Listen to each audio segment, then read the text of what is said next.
Cette année, je mène un projet dans le cadre de la gestion des données personnelles avec une première bac pro études et réalisation d'agencement.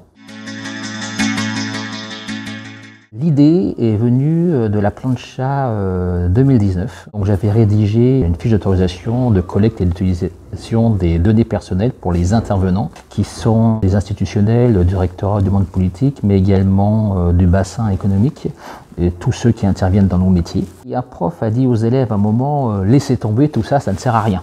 Donc je dis ah, là il y a quelque chose à faire. Il y a un groupe d'élèves donc qui se forment. Une fois qu'ils seront formés, ils vont également sensibiliser tous les autres élèves de première. C'est eux qui vont déterminer les supports numériques ou papier, collecter les données auprès des professionnels et des autres invités qui viendront lors de la plancha de septembre 2020 et devront être capables de leur expliquer pourquoi ce formalisme et de répondre à toutes les autres questions qu'ils peuvent avoir à côté.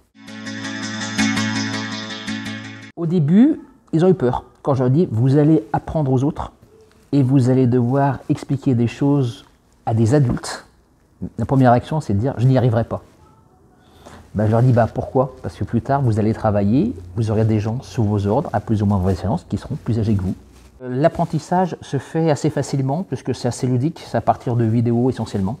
Donc ils utilisent leur téléphone, donc ça prend. Entre guillemets, c'est dans la bonne humeur. Alors l'avantage, c'est qu'ils sont une dizaine, donc c'est entre guillemets plus facile à gérer. La participation est bonne. Maintenant, on pourra passer à la sensibilisation des autres élèves, au moins à constituer les supports pour que vers Pâques, on puisse sensibiliser tout le monde dès que ce soit prêt pour septembre. Ce process peut être transplanté sur toute activité événementielle d'établissement.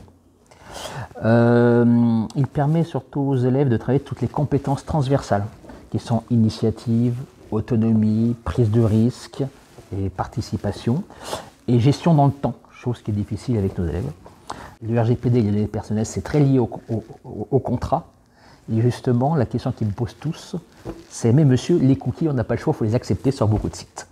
Donc ça peut être utilisé aussi pour traiter des éléments de cours. Les résultats de la plancha pourront être utilisés pour faire des nouvelles statistiques sur le secteur professionnel qui est un élément de leur référentiel. Alors, ce projet de plancha n'a pas pu aboutir pour des raisons de crise sanitaire, mais pas pour la préparation avec les élèves, mais pour sa réalisation finale, puisqu'au mois de septembre, nous n'avons pas pu accueillir les professionnels.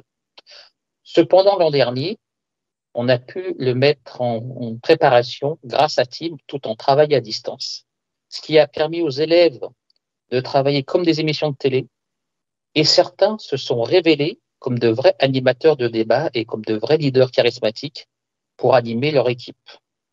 Ce qui m'a d'ailleurs, dans Parcoursup, permis de répondre avec précision pour les attendus des élèves qui voulaient postuler pour un BTS IRA.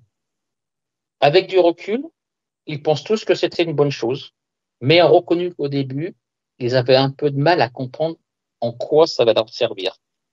Et finalement, un des apports du confinement, c'est qu'ils ont compris que dans leur métier, le télétravail allait pouvoir se développer, et notamment des activités en dehors du cadre salarié.